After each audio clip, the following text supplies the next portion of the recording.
Welcome to episode 25 of the Reading and Writing Podcast. I'm your host, Jeff Rutherford. Today my guest is Lisa Lutz, author of the Spellman series. The latest Spellman book, The Spellman Strike Again, was a New York Times bestseller and is available in bookstores everywhere. Stay tuned for my interview with Lisa Lutz.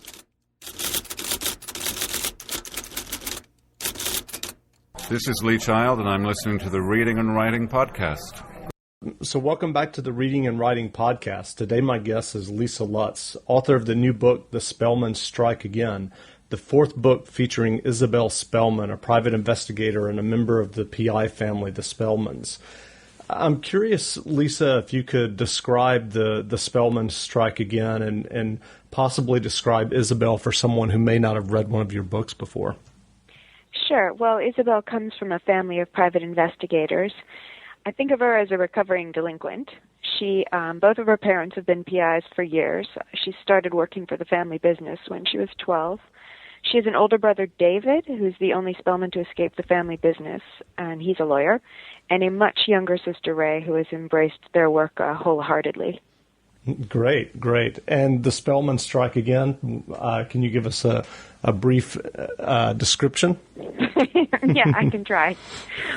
Let's see. Well, Isabel's sort of finally back in the family fold after years of being a reluctant investigator. She's trying to take down the rival PI, Rick Harkey, and she's being blackmailed by her mother for something that she did in prom night 1994, so she's forced to go on dates with lawyers twice a month. Her younger sister, Ray, is trying to free a man who's been wrongly incarcerated named Schmidt. She starts a Free Schmidt campaign, eventually getting her entire high school to wear Free Schmidt t-shirts, which, by the way, do exist if you go to freeschmidt.com. Doorknobs are disappearing from the Spellman household, along with light fixtures and such, and Isabel needs to find out what's happening there. And there's 100% more undercover butlering than ever before in a Spellman book. Great. Well, I've read previous interviews with you, and I know that you got your start in screenwriting. I wonder if you could talk about that experience a little bit and specifically how that compares to writing novels and kind of the differences in what you like about each form.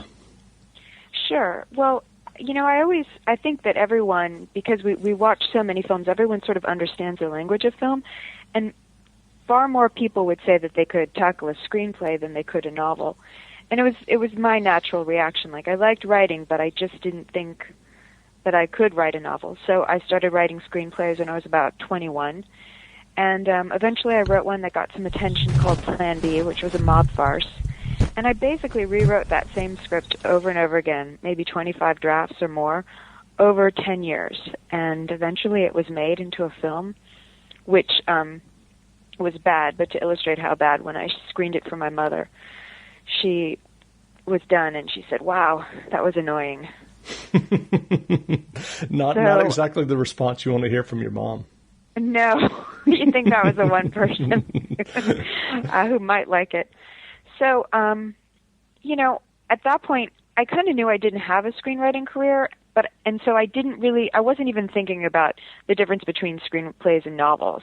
To me, a novel was so daunting, I couldn't even imagine it. What I had gotten used to was writing dialogue, and what I felt comfortable with that. But I also did notice that I found that screenplays had a lot of rules and a lot of limitations.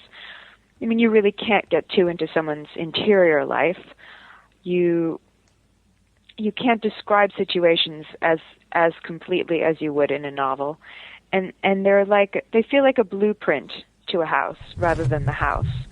But when I started the novel, as scared as I was of the prospect, what I decided was I would write a novel and there wouldn't be any rules. So I didn't read any books on how to write a novel. I just figured if you could keep people turning the page, that was all that mattered.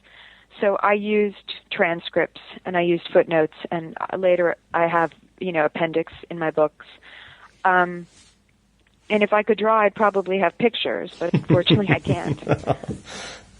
And what has been the reaction to that kind of, for the lack of a better word, kind of metafiction elements, the transcripts and appendix and footnotes? Because that was one of the things that originally caught my eye when I started reading the books and I thought was very inventive. Well, the transcripts, I think I have a pretty good argument for, so no one's actually given me a hard time about that. And they exist because when you're overhearing a conversation, which sort of makes sense for a private investigator, you're going to be listening in and eavesdropping. You want to hear that conversation in real time and get the rhythm of how the dialogue unfolds. So when you have it in traditional novel format dialogue, you have the he said, she said, and further descriptions that slow things down, don't really let you hear it properly. So transcripts, they make reading dialogue easy, and they let you hear the rhythm of the dialogue. So that one I don't have trouble with. Most people don't have a problem with that.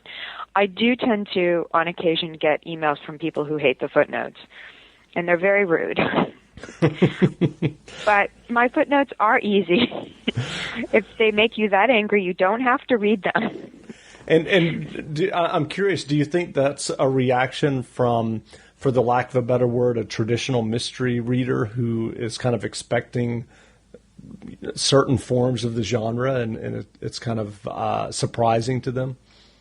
Well, certainly. I mean, I think that, my books really don't follow even genre rules. They don't follow structure rules or genre rules. And that does frustrate some people. And I know that a number of people have picked up my book expecting there to be a murder and, a murder solved, and that's not what they find. And so, yes, I think a lot of people, they read with a certain expectation, whereas I would sort of like people to read just sort of enjoying the journey of it. If there are plenty of books out there that can meet your expectations, sure, I'm just not going to do that.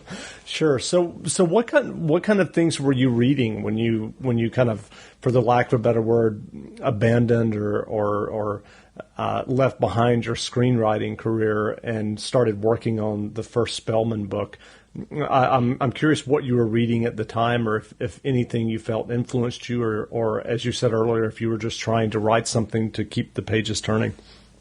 Yeah, I mean, I'm not a writer who was influenced by other writers, and I think that what happened for me is, like, early on I recognized that the people I liked, every time I read something that was great, it wasn't anything that I could emulate. It didn't suit me. So when I figured out my own voice, it was figuring out that it was mine, and I had to accept certain limitations I had and and make the most of the things I did well, and that nothing I've read has truly influenced me. I can really say that. Like, I'm moved by things, and there are a lot of writers I love, but I don't think that they in any way compare to what I'm doing. And I tend to read more serious fiction than what I write. And what are some of the things you've been reading lately, or that have stuck with you? Await Your Reply by Dan Schoen, I loved. Mm-hmm. And this is an older book, although it's not that old. Donald Westlake's The Axe. I love that. Yes, it's wonderful. The Axe is amazing. I had a number of people tell me about that book over and over again, and eventually I was like, okay, I'll read it, and it was fantastic. I hesitate to mention it to people, especially given the economy that we're going through, but wow, what a amazing book when I first read it. Yeah, and I mean, it applies now, but I recently gave it to a friend to read who's unemployed, and she was like, why are you giving me this book? Exactly. So obviously your writing has found an audience, because I noticed that The Spellman Strike Again has hit the New York Times bestseller list. That must feel great. Yeah, it was great. It was also quite funny, since the list only goes to 15, and I was actually 16 and thought I had just missed the print list, but it was a tie. So I had to go in the paper, which I thought was fantastic. That's great. So that can be the cover line on your next book. Tied for the New York Times bestseller list. Right, exactly. Made it just by a hair. Exactly. I'm curious, when you started writing the first book, the Spellman Files, if you had in mind the entire family as you started writing, or was it originally Isabel's voice that came to you, and the family kind of filled in as you went along? I think that all of the characters came to me over a couple of weeks, and the germ of the idea was that it would have the feel of a spy novel, but all the players would be family members. So I knew I needed the family members, especially the parents, to have a reason to be so suspicious of their child. So that's when sort of Isabel's history of rebellion came about. And then the rest of the characters just sort of filled in slowly. It was a very organic and easy process. I've never had characters come to me quite in the same way. That's great. And how's the experience been in successive books of kind of moving the series and the characters forward? Have they come as easily to you? Each book has been different. I've been happy with how the books have turned out, but the experience of writing them has been different each time. And I think with each one, because I'm aware of series getting stale, and because I can't fall back on a proper crime to be the focus of the book, because it's never going to be about, some life or death situation. It's very hard to write a mystery that's not really a mystery and keep it fresh and not resort to the same shtick over and over again. So I begin each book with a lot of fear, and I'm cautious of that at some point, probably in the near future, I will need to close the door.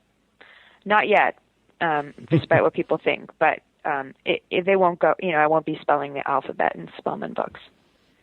Have there been other ideas that you've had that and I'm curious, and I'm curious if you have been thinking of other books or other characters, and if they tend to have the same humorous bent, or given some of the things that you read, if you've thought about writing something a little more serious. Yes, I actually, after the fourth book was done, I started working on two separate novels, and one was a more serious piece of fiction that I'll be working on again, but it's not done. And then I just actually completed another comedic crime novel that I co-authored with my ex-boyfriend, in which we write alternate chapters, and then we leave notes for each other at the end of the chapter, but it's essentially about a collaboration gone wrong. So the characters change, And so do you kill him off at some point? Well, if he writes a character I don't like, I warn him, and then I warn him, and then I kill him, the character, not Dave. Right. Yes, I right. know. So what? He's okay. What gave you the idea to pursue that? Well, years ago, Dave and I talked about collaborating on a screenplay together, and then recently he brought up trying to collaborate, and I thought, there's no way we can do this and not fight. I mean, I just couldn't even picture it in my head. So I thought, well, why don't we create a scenario in which we're allowed to let off steam throughout the process? Well, that sounds like an interesting hook. Definitely. Have you gotten interest from publishers? Yeah, we're actually right now sort of in the process of submitting, and so it's an anxious time.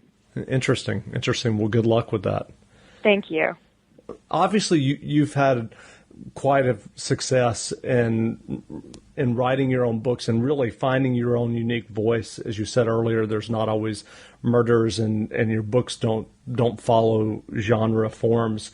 I'm curious I know you're on tour now, and I'm sure you've spoken to people who are interested in maybe aspiring writers themselves. And I wondered if, given your own experience, if you have suggestions or thoughts on how someone can kind of pursue their own unique voice versus trying to write a pale imitation of something that's out there.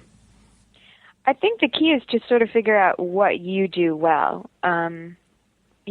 Fancy prose has never been my thing.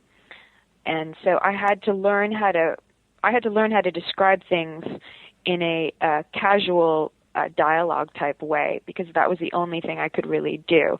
And eventually I got better at certain things. But for me, the way I see it is sort of like there's this obstacle course in my brain, and I have to go around the things I can't do well, and just sort of race through the stuff that comes easily to me. But it's also about writing what you want to read. And when you're creating a plot, I mean, just think about, what do you want to happen next? This is the only thing in the world when you're writing. It's the only thing you can completely control. And sometimes when I'm talking to kids about writing, I think this is why children should write, because there's nothing else they can control. But you can create your own little world that way. And, the fact is that some people are going to be interested in your world and some people aren't. And that's just the way it goes. That's good advice.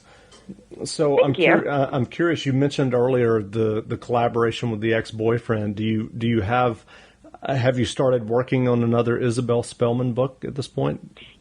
I just agreed to a fifth, so I've sort of worked on the proposal in the first few chapters, but we're still going to have to edit the collaboration, which is called Heads You Lose.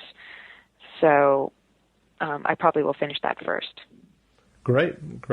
Well, again, I've been speaking with Lisa Lutz, and her latest book is The Spellman Strike Again. It's the fourth book featuring Isabel Spellman, and you should check it out. And you can also check out Lisa's website at Lisa Lutz, and that's LUTZ.com. Any final words, Lisa? Anything I didn't ask that you'd like to talk about? Well, I would just love it if people would also check out the freeschmidt.com website, because the Innocence Project wrote a note that was supposed to go in the back of the first book, because there is a storyline involving freeing a man who's been wrongly incarcerated, and we're selling Free Schmidt T-shirts. Great. And that's freeschmidts.com, right? freeschmidt.com, freeschmidt.com. Yeah. Okay. Thanks again, Lisa. Thanks so much, Jeff.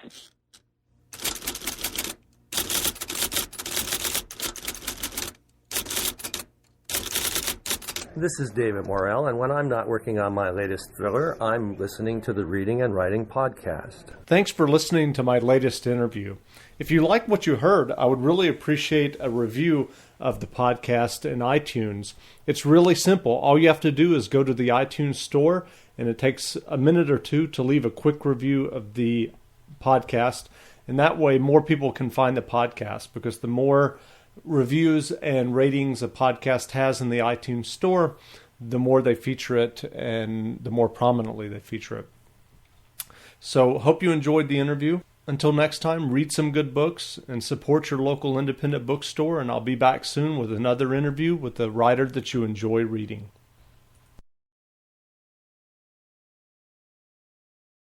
With MailChimp, you get a whole lot more than a URL. You get an all-in-one marketing platform to help drive sales. That means you can connect your data to make more informed, smarter decisions. And you get powerful automation tools like our Customer Journey Builder to ensure you never miss an opportunity to turn shoppers into loyal customers.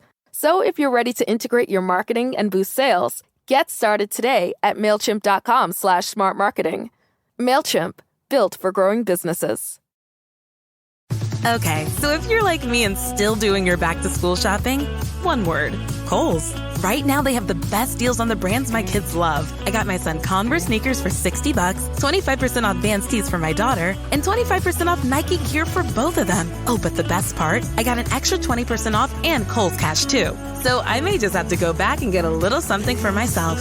Flex styles, Vans, Converse, and Nike coupons do not apply. 20% offer ends August 29th. Some exclusions apply. See store or Kohls.com for details.